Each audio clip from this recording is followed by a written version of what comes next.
चक्रवर्ती सम्राट महाराज दशरथ डरते डरते अपनी रानी के कमरे में घुसे। देखो जितनी इधर भी बैठी है तुम भी बहुत ध्यान से मेरी बात सुनो। जो राम के पिता हैं, जो राम के बाप हैं, देवता जिनकी अगवानी करते हैं, वो डरते डरते अपनी रानी के कमरे में घुसे। महाराज दशरथ सभय नरेश प्रिया गए अब देख दशा दुखदारुण भयहु। अब आप लोग केवल हमें ये बताओ, पहले इधर वाले को नंबर है, तुम लोगन में कितनी ऐसी बैठी हो जिनके पति तुमसे डरा थे? हाथ ऊपर तो उठाओ से, पंडित जी हमारे वाले डरा थे।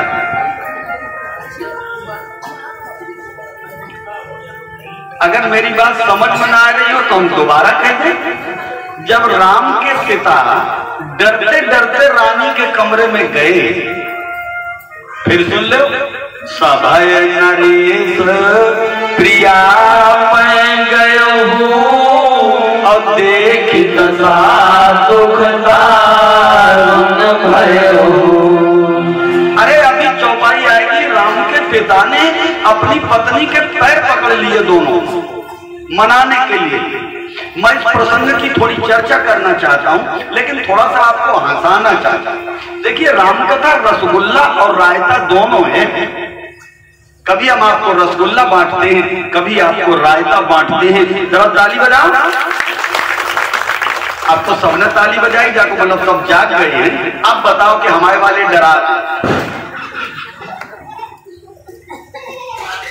अच्छा ऐसा करो, पूरा ना उठाओ, इधर उधर लोग ऐसे करो, ऐसा करो।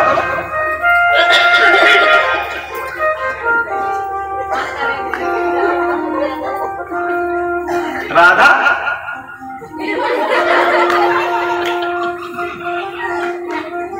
अच्छा चलो, ये इनके कोई नहीं डरा।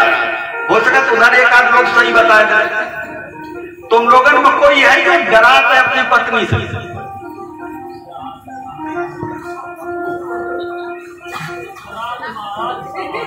क्या बात है, क्या बात है, जरा ताली बजा। क्या बात है, क्या बात है, बहुत सुंदर बात कही। हम यही कहने वाले जो उनने कह दी। देखो हम दोनों हाथ उठाए तो बताते हैं कि हम डराते। जरा हमारे लिए ताली बजाओ कि पंडित जी तो डराते। असलियत क्या है? मैं कल एक कथा में बात कह रहा था कि जवानी में चाहे आदमी न डरता हो, लेकिन जब घर में बहुएं आती हैं, जब आदमी पे बुढ़ापा आता है तो वो पत्नी के कलेश से डरने लगता है। वो ये सोचता है कि चलो इसे की थोड़ी देर चल जान दो, निकल के घर के बाहर चला जाता है। आदमी कलेश से बचने लगता है। सब घर की हम बात नहीं करते, हो सकता है कुछ घर ऐसे भी हों जो अयोध्या हो, लेकिन अयोध्या की हम बात सुना रहे। बेटा कुर्सी तुम तिरछी डाल लो, यहाँ तुम्हारी वजह से कुछ लोग बच जाते हैं। अच्छा तुम बार बार अप डाउन करते हो साथ में, चलो डाले रहो। तो मैं अयोध्या की बात सुनाता हूं और कोई डर का कारण नहीं है। और कभी कभी तो हम चिढ़ाते हैं कि आप डरते हैं कि नहीं डरता। देखो डर दूसरी चीज है। पति और पत्नी का जो प्रेम है उसी को कभी कभी हम डरते, कभी कभी चिढ़ाता हूं, कभी हंसा देता। बात क्या है? जैसे हमने कहा कि कौन डरता है? डर कोई चीज नहीं है। अब जैसे तुम बाजार जा रहे हो, उन्होंने कहा कि सुनो आधा किलो कटहल लाना, और तुम आधा किलो की जगह 3 किलो ले आए, तो वो लड़ेगी तो है भाई। मालूम है जो बर्द है या भैंसिया है तो वो लड़ जाएगा। ये पति पत्नी का प्रेम है, एक्चुअली ये डर नहीं है। फिर भी कभी कभी मेरा मन हंसाने को होता है। गोस्वामी जी कहते हैं सुरपति बसाए बाहुबल जाके और नरपति रहाए सकल रुख ताके। जो राजा हैं वो महाराज दशरथ की आंख देखते हैं कि दशरथ जी अगर नाराज हो जाते हैं तो राजा खड़े खड़े सूख जाते हैं। और तो सुनती गयो सुखाई अब देखो काम प्रताप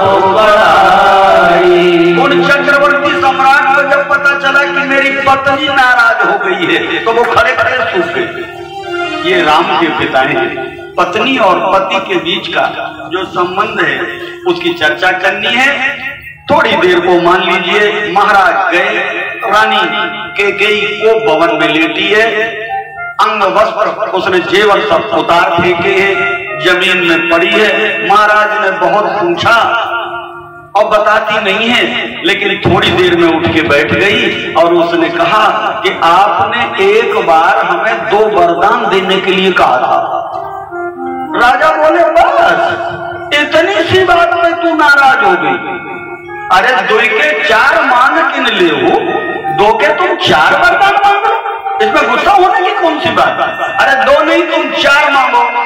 तो कैकेयी बोली 4 की बात छोड़ो, पहले आप 2 ही पूरे कर दो।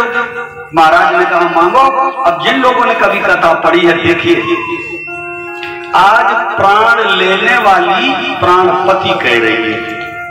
जब कैकेयी ने भरत को राजा बनाया तो कतई महाराज के हाथ नहीं जोड़े ना। देखिए चौपाई पर, सुनो प्राण प्रिय भावत जी का और देव एक पर हे स्वामी, कैकेयी ने कहा कि मुझे ये बात अच्छी लगती है, एक वरदान ये दे दो कि मेरे भरत को राजा बना दो। जो इतना कहा कि भरत को राजा बना दो, महाराज दशरथ का सिर 440 वोल्ट पे घूमने लगा। क्यों? कि रघुकुल की एक परंपरा थी कि बड़ा भाई राजा बनता था, छोटे भाई उसकी सेवा में रहते थे। और आज ये नियम को पलटने जा रही है। बड़ा भाई मौजूद है और कह रही है छोटे को राजा बना दो। और रघुवंश की एक परंपरा है, एक चौपाई का कि रघुकुल रीति सदा चलेगा,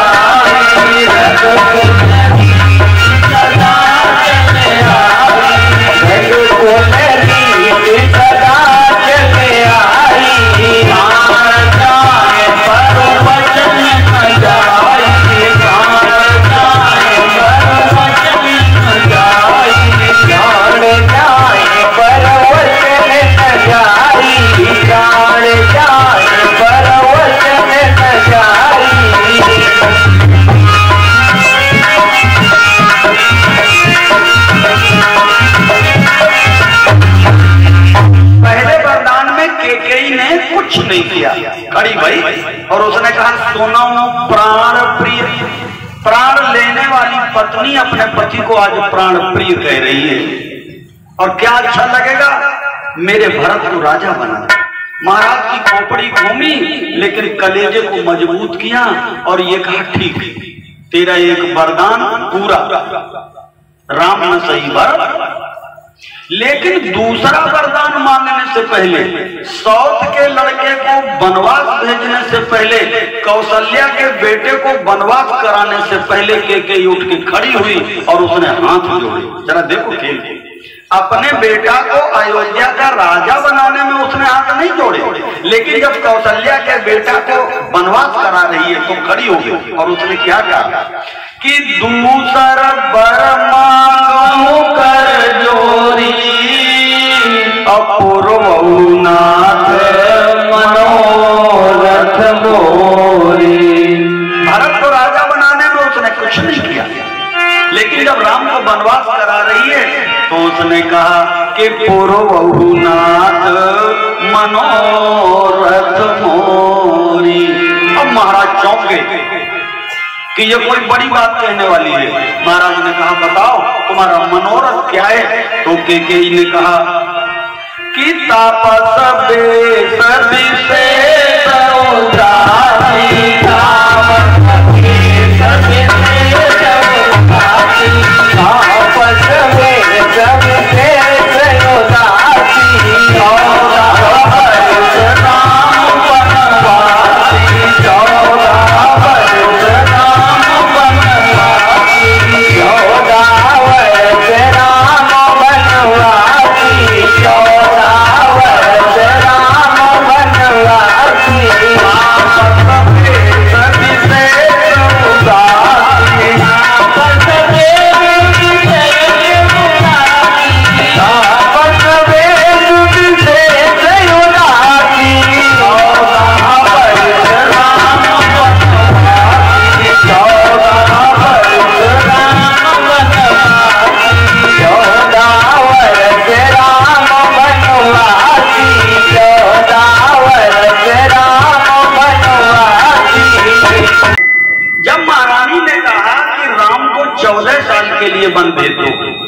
मेरे भरत को राजा बना दो।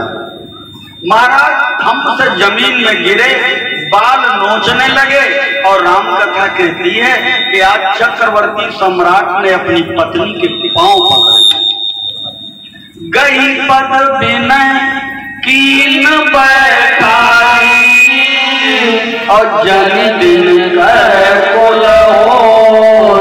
कोठारी। आज चक्रवर्ती सम्राट ने अपनी पत्नी के पांव पकड़ लिए और जो दो बातें हुई, दो बातें आपको सुनाता हूं और गंगा जी के किनारे पहुंच चलेंगे। महाराज ने कहा रानी से कि यदि राम चला जाएगा सवेरे तो मैं मर जाऊंगा। जीवन मोर राम बिन नाही। महाराज ने कहा कि कहूं सुभाव, मैं अपने सच्चे मन से कहता हूं, कहूं सुभाव न छल मन माही और जीवन मोर राम बिन नाही। और केकई ने कहा कि यदि सवेरे राम वन को चले जाएंगे तो तुम मर जाओगे, लेकिन मैं तुम्हारी पटरानी कसम खाती हूं कि यदि राम सवेरे वन को नहीं गए तो मैं मर जाऊंगा। दो में से एक का मरना तय हो गया। केकई ने कहा कि प्रात हो तो मुनि बेश धर जो न राम बन जाए, अमोर मरण गाउर यजस नभ समझिए मनवाए। अब जरा देखो, पति कह रहा है कि यदि राम सवेरे वन को जाएंगे तो मेरे प्राण चले जाएंगे, और पत्नी कह रही है यदि राम सवेरे वन को नहीं गए तो मैं मर जाऊंगी। और दोनों का मरना, दोनों में से एक का मरना तय हो गया है। क्यों कि रघुकुल की सदा जल आई, प्राण जाए बरोबर न जाई। महाराज रोते रोते उठ के खड़े हो गए और महाराज ने जो रानी से पूछा कि रानी एक चीज तो तय हो गई है कि हमें और तुम में सवेरे एक का मरना तय है। यह तय है कि एक मरेगा, केवल तुम मुझे इतना बता दो कि यदि तुम में और मुझ में एक मरे तो किसको मर जाना चाहिए। आज ये कथा इसलिए और महत्वपूर्ण है क्योंकि कल करवा चौथ थी। पत्नी अपने पति के लिए लंबी उम्र का व्रत रखती है। आज वो पंचायत अटक गई। महाराज ने कहा कि यदि सवेरे राम वन को जाएंगे तो मैं मर जाऊंगा, और केकई ने कहा यदि राम वन को नहीं गए तो मैं मर जाऊंगी। तो महाराज खड़े हुए और महाराज ने रानी से पूछा केकई से कि इतना बता दे कि कल सवेरे एक का मरना तय है तो कौन मरे। केकई एक पल खामोश रही, खड़ी हुई, कलेजा उसने पत्थर किया और अपने आंसू पोंछे और आंसू पोंछकर महाराज दशरथ से कहा स्वामी, जीवन में सबको एक दिन मरना पड़ेगा। इस दुनिया में ऐसा कोई आज तक नहीं हुआ है जो इस पृथ्वी पर आकर कभी मरा ना हो। मरना तो नियत ही है, मरना तो पड़ेगा, लेकिन स्वामी मेरी इच्छा है कि यदि कल एक का मरना तय है तो स्वामी आप अपने प्राण त्याग, आप मर जाए। महाराज खड़े रहे और महाराज ने अपनी रानी से पूछा कि मेरे मरने में और तेरे मरने में फर्क क्या है। तब केकई रोने लगी और केकई ने रोके जो पति से कहा, उसने कहा स्वामी यदि मैं मर गई तो आपको दोहरा नुकसान हो जाएगा। पहला नुकसान तो यह हो जाएगा कि आपकी पत्नी खत्म हो जाएगी, एक पत्नी मर जाएगी, और जिस मनुष्य की पत्नी मर जाती है वो जिंदा जी अधमरा होकर जीवन को जीता है। जिस मनुष्य की पत्नी खत्म हो गई वो अधमरा जीवन जीता है। और दूसरा सबसे बड़ा नुकसान यह होगा कि सूर्यवंश में आप अकेले ऐसे राजा होगे जिसने अपने वचन को तोड़ दिया, जिसने सूर्यवंश की मर्यादा नष्ट कर दी। आपने वचन दिया है और अगर आप उस वचन को तोड़ दोगे तो जिंदा तो रहोगे लेकिन इतिहास में सबसे कलंकित राजा के रूप में बने रहोगे। इतिहास कहेगा कि रघुकुल की रीत ये थी कि प्राण चले जाए और बचन न जाए, लेकिन रघुकुल में एक ऐसा राजा पैदा हुआ जिसने पुत्र के प्रेम में अपने वचन को तोड़ दिया। आपको दोहरा नुकसान होगा। रात भर पंचायत अटकती रही, महाराज बेहोश पड़े रहे। सुमंत्र को लाया गया, सुमंत्र से कहा गया जा राम को बुला के ला। राम जी आए और राम जी ने पूछा, देखो महाराज दशरथ जमीन पे पड़े हैं, कैकेयी बैठी है, और जिस राम का आज तिलक होना था उन राम ने कैकेयी से पूछा, मां पिता की ये हालत क्यों है?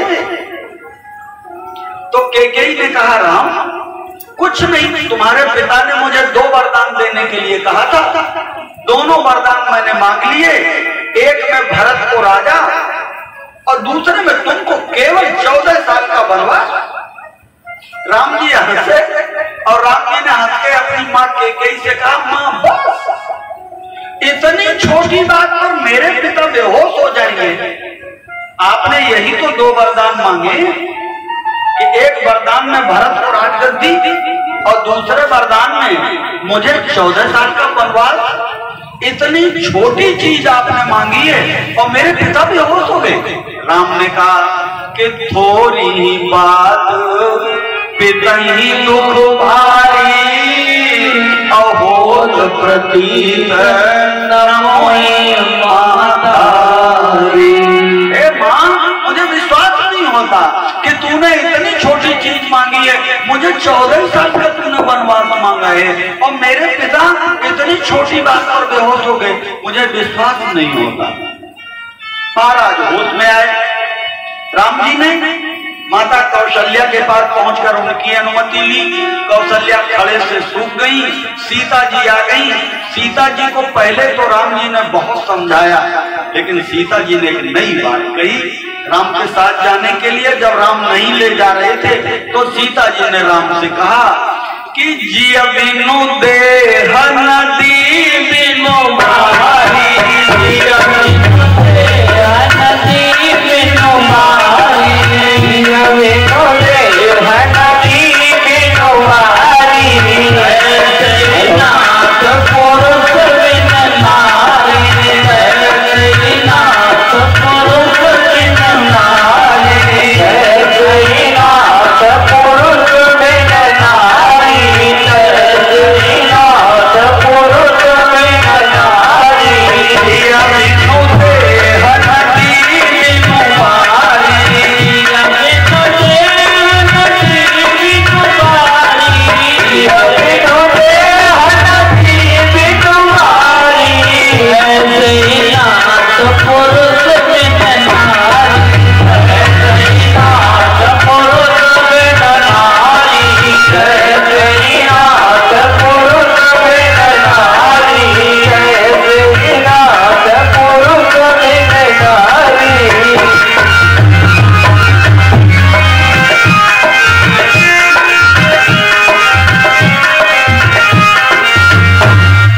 जिस स्त्री का पति खत्म हो जाता है, पति पत्नी का छप्पर होता है। पति चाहे कुछ करता हो चाहे ना करता हो, पति कमाता हो ना कमाता हो, पति रोगी हो पति बीमार हो, लेकिन पति अगर जिंदा है तो पति स्त्री का छप्पर होता है। और जिस दिन पति दुनिया से चला जाता है फिर उस औरत को उसी की कोख से पैदा औलादें जीने नहीं देते। जिस दिन पति दुनिया से चला जाता है वही औरत उसकी कोख से पैदा संतानें अपनी मां को चैन से जीने नहीं देती। इसलिए तुलसीदास जी ने कहलवा दिया कि जिया बिनु देह नदी बिनु बारी, तैसे ही नाम पुरुष बिन नारी। अब जरा हिसाब लगा के देखो, किसी स्त्री के 2 बच्चे हैं, एक 9 साल का है, एक 7 साल का है, 6 साल का है। पति खत्म हो गया, वो स्त्री बाजार नहीं जाएगी कि बच्चों को लेके अस्पताल नहीं जाएगी कि बच्चों को लेके वो डॉक्टर से बात नहीं करेगी कि बच्चों को लेके वो मास्टर से बात नहीं करेगी। लेकिन ये अभागा संसार उस स्त्री को जीने नहीं देता। न जाने कितने तरीके की बातें करता है ये संसार उस स्त्री के लिए। तब जानकी ने ये बात कह दी कि तुम चले जाओगे, मैं यहाँ क्या करूंगी। जिय बिनु देह नदी बिनु वारी, तैसे ही नाथ पुरुष बिन नारी। लक्ष्मण को भी बहुत समझाया और लक्ष्मण भी जब नहीं माने, भगवान ने लक्ष्मण को भी अनुमति दे दी। राम, सीता, लक्ष्मण तीनों अयोध्या से निकलने को तैयार हो गए। जो लोग कथा में बैठे हैं, आज एक नई बात बता दूं कि महाराज दशरथ ने अपने मुंह से कभी राम को बन जाने को नहीं कहा। अपने मुंह से राम को बन जाने को उन्होंने कभी कहा ही नहीं। शंकर जी को और मनाते रहे कि हे भगवान शंकर, आप लोगों ने वो चौपाई सुनी है, जरा गा लीजिए कि आशुतोष तुम अवधर जानी, आशुतोष तुम अवधर जानी, आशुतोष तुम अवधर जानी,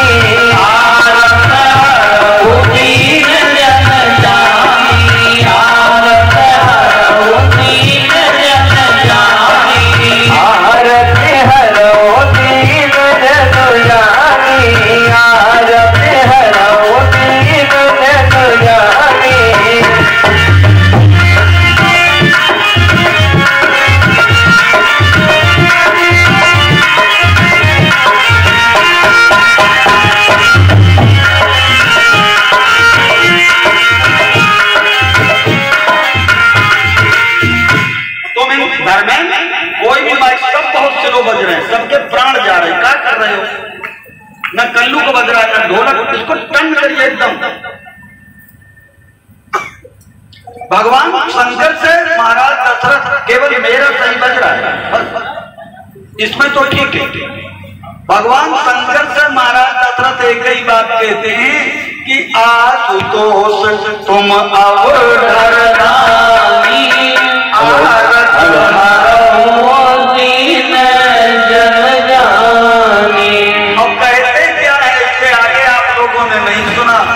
कहते हैं कि तुम राम की बुद्धि ऐसी कर दो कि मेरा राम मेरी बात न माने।